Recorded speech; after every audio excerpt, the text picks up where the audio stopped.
World News tonight from Babagide Imo Television. First, the headlines. Presidential yacht deal already signed, delivered, Senator Ndume. NLC-TUC issues fresh strike notice, makes 6 demands from President Tinubu. Blame no one but yourself. Boa replies Dangote in explosive letter. Army DSS troops avert Boko Haram attack in Kano. Arrest 2. Immigration Interpol to fight trans-border crimes. Man found dead while standing at Lagos truck garage. And on sports, Adams opens up on possibility of playing for Super Eagles of Nigeria. I am Morire Rabila Lawal. The news in detail. Senate Chief Whip Senator Ali Ndume has disclosed that a controversial 5 billion naira presidential yacht deal included in the 2023 supplementary budget has already been signed and delivered. Ndume made this shocking revelation on Friday during an interview. The senator said the deal has been signed and delivered but not paid, and that is what brought the inclusion of amount of 5 billion naira in the supplementary budget. Information also reported that President Bola Tinubu had proposed 5 billion point on the presidential yacht in the 2023 supplementary budget submitted to the National Assembly for approval. Amidst the current economic situation in the country, the presidential yacht has been met with public outrage as Nigerians have criticized the plan as a waste of money on luxuries. Recall that on Thursday, shortly after the passage of the bill, the chairman of the Appropriations Committee on the House of Representatives, Abubakar Bichi from Kano State, told newsmen that the presidential yacht included in the budget had been removed by the committee and added to the student loans. Bayo Ononuga, the special advisor to President Bola Tinubu on Information and Strategy, also clarifying on Thursday in a statement titled "The Fact on the Naval Boat in the 2023 Supplementary Budget," claimed that the said yacht had been ordered by former President Muhammad Buhari administration. What was named as presidential yacht budget is an operational naval boat with specialized security gadgets suitable for high-profile operational inspection and not for the use of the president. The naval boat was... Say clearly that I am not very much concerned about the type of vehicle, but it is not a new thing to be buying vehicles for official use. This, even when I was a child, I know that government workers do have official vehicle besides their own personal vehicle because they use it for official duty. I gave you a rundown of what happened because I've been in the National Assembly since 2003. When we came in, we were given cars. I think that time was 406. And then the senators were given Camry, and the price differential was not much. But as you know, in summary, the price of vehicles continue to go up. I'm hearing that the cost of each one is 160 million. I don't know about that because I'm not in the management. All I care about is if the vehicles are made available for us to use, that's it. But I agree that at this time, the cost of products, generally not only SUV vehicles, is way high. But the question is it proper to have a vehicle for each senator or a member of House of Rep to use? The answer, I believe, is yes. Now, the issue you raised, which is also important, is the issue of why don't you use the locally assembled vehicle? That is a point too, but I want to correct you and tell you that you know that they don't manufacture any vehicle in Nigeria. They do assemble. The Nigeria Labour Congress NLC and the Trade Union Congress of Nigeria TUC have issued a fresh strike notice to the federal government. This is coming a few hours after the recent attacks, abduction and assault on NLC President Joe Ajaero and other members of the unions. Speaking during a press briefing on Friday, the leaders of NLC and TUC presented the federal government with a 6-point demand. This includes the immediate removal of the Commissioner of Police, Imo State, the area commander, and other officials who are believed to be involved in the mistreatment and degradation of Comrade Ajaero and fellow workers. The labor unions thereby issued November 8 as a new date for a nationwide strike should the government fail to meet its demands.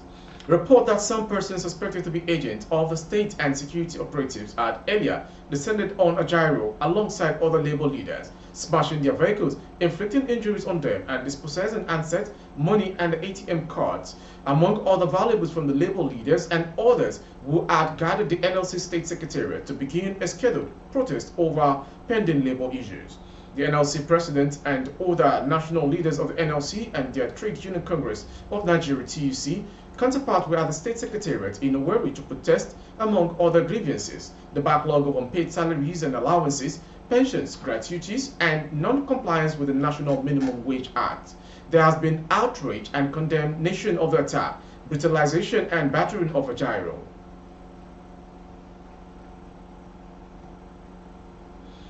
BUA Industry has finally responded to several allegations leveled against its management in 7-page editorial about Aliko Dangote. In a statement signed by its management sent to the BUA, they detailed several acts of sabotage by Dangote on the businesses and operations around the country. It's with a profound sense of responsibility and a heavy heart that we address the claims and very cheap attempt at blackmail leveled against BUA by Dangote Aliko in a recent 17-page editorial following months of sponsored campaigns of calumny against us using third-party platforms. To put things in perspective, it's imperative to revisit history.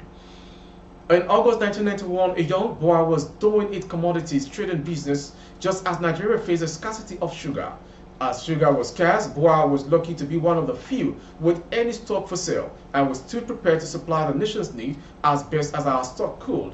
It was during this period Aliko Dangote approached us to purchase sugar. If only we knew it was setting the first of many traps in our business history. He gave us a Societe Generale Bank of Nigeria check, which bounced upon presentation to the bank. Unknown to us, this was a ruse that would lead to a court-sanctioned freeze our assets orchestrated by Dangote. For 3 agonizing months, our accounts were garnished, warehouses shuttered, and our spirit tested. Yet, from the ashes of deceit, BUA survived. Fast forward to a few years later, according to the story, we decided that since we were making good progress in our various businesses, we would open a sugar refinery. We approached one Usman Dantata, now late Aliko Dangote's uncle, and leased his NPA waterfront land, 4.5 hectares, at the Tinkan Island port, Polo Out. We took the land and signed an agreement with the consent of PA and paid all applicable dues. Dangote waited until our contractors and equipment had been mobilized to the site. Then he went to the former president, Olusegun Obasanjo. Obasanjo had the land revoked entirely and gave the lease to Dangote. As a result, even his uncle late land, BUA was only given 24 hours to vacate the land.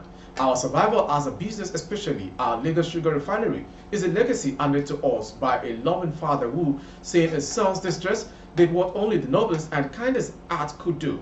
With unwavering faith, our chairman's late father made serious in peace according to the story, and a response to the letter from Dangote.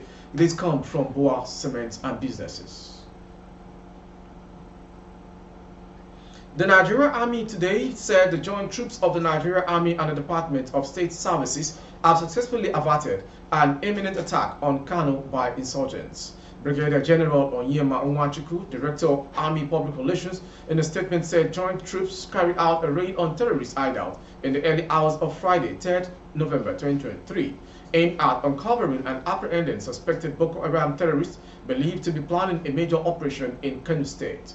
The statement said the troops swiftly swung into action and apprehended 2 Boko Haram suspects who are now in custody, adding that the troops recovered 5 AK-47 rifles, 5 AK-47 rifle magazines, 1 rocket-propelled gun RPG, 5 RPG bombs, 6 hand grenades, 5 pairs of desert camouflage uniforms, 10 pairs of magazine punches, and some improvised explosive device IDC making materials. According to the statement, the interagency cooperation between the Nigerian Army and other security agencies, as exemplified in the conduct of this operation, is a testament of the strength, our collective resolve to defeat insurgency and other security challenges in the country.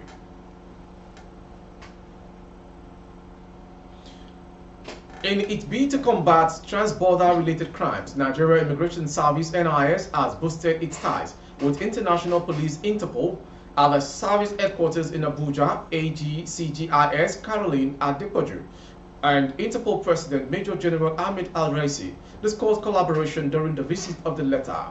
The dual discussion focused on border security to prevent illegal movement. Adepoju and Raisi exchanged insights and ideas for mutual benefit. AIG Garba Umar, Interpol Vice President for Africa, joined the discussions. Sources disclosed discussion included intelligence sharing on potential threats, criminal networks, and cross-border crimes. The entities aimed to combat global human trafficking, addressing the pressing issues. The NIS boss Adepoju has shown commitment to clamp down on trans-border criminals since assumption of office. She has deployed more combat-ready officers to border areas as concluded moves to deploy technology in fighting the scourge.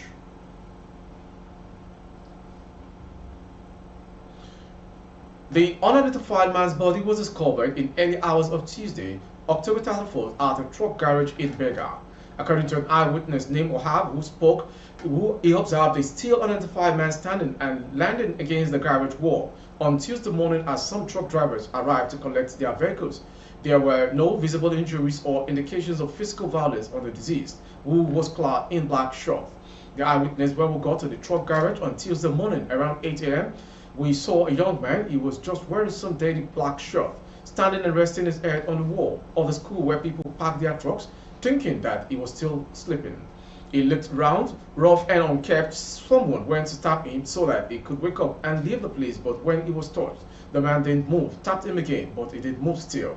It was an observation on him closely that we found out that the guy had died while standing. He didn't even look like someone who had died. The State Police Public Relations Officer, Benjamin Udain, confirmed the incident to the publication. He said the corpse was evacuated and deposited at the mainland hospital, mortuary, Yaba, for an autopsy while efforts are made to identify who he was. Yakubu Adamu, a resident of Kumbi village in Kilifi, local government area, has been apprehended by the Bauchi Police Command on allegations of fatally stabbing his younger brother, Yayaji Alwuka, with the intention of acquiring his motorcycle. The Bauchi State Police Command issued a statement through its spokesperson, Superintendent Ahmed Wakili, on Friday. According to Wakil, the accused openly acknowledged in his involvement in crime and also confessed that he had initiated motorcycle theft since 2020. The police detailed the incident on October 13 around 7:30 p.m. Usman Mohammed, 38, from Gorodo village via Al-Kaleri Council, Bauchi State, reported an incident at the Divisional Police Headquarters, Kilfi. He stated that on the same day at approximately 3:40 p.m., Yakubu Adamu, 25, from Kumbi village via Al-Kaleri Council, armed with a sharp knife, attacked his younger brother Yayaji Albukar, 25, at the same location. Yakubu robbed him of his red Bajaj motorcycle bearing registration number 526OG, the value of which is yet to be determined. Using the knife, the suspect inflicted multiple stab wounds on him, resulting in severe injuries to the abdomen and hand. Upon receiving the report, a team of detectives promptly took action and transported the victim to General Hospital at Galeri, where a medical doctor confirmed his demise. The perpetrator has been apprehended and is currently undergoing police interrogation. Moving on to the foreign story. The United Kingdom has observed that Nigeria is fast becoming a regional and global powerhouse with the various reforms and multi-sector organization the Bola Tinubu-led administration has initiated since assuming office in May 2023.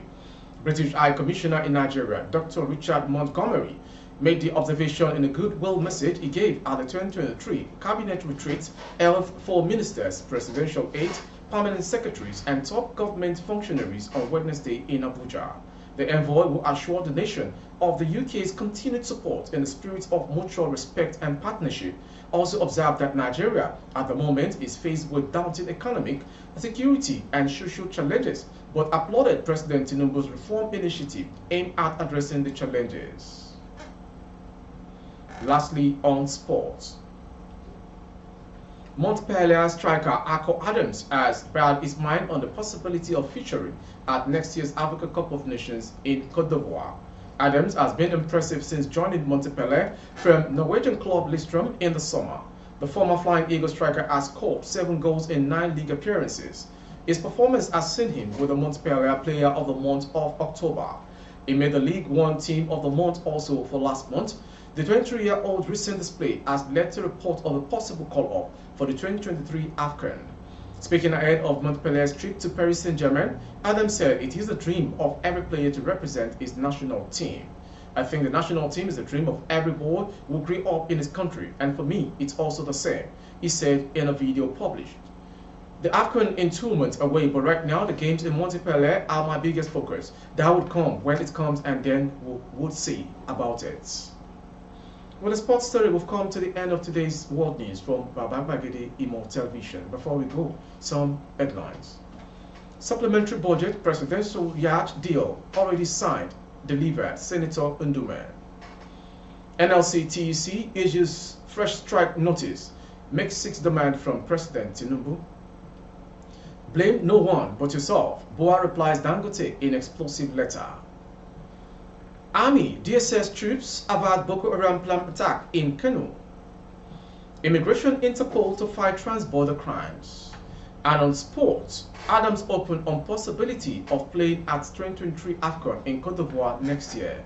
For updates of our broadcast on YouTube, our handle is Baba Gbagede Imo Television. Kindly subscribe and click on the notification bell. Select option all to access all of our broadcasts. On Facebook, Gbagede Imo with Alawi Adebayo. Please like and follow the page. For advert placement for goods and services, coverage of events and function, please dial the phone number streaming on your screen. Thank you for watching. I am Mowiri Rabi Lalawa. Good evening.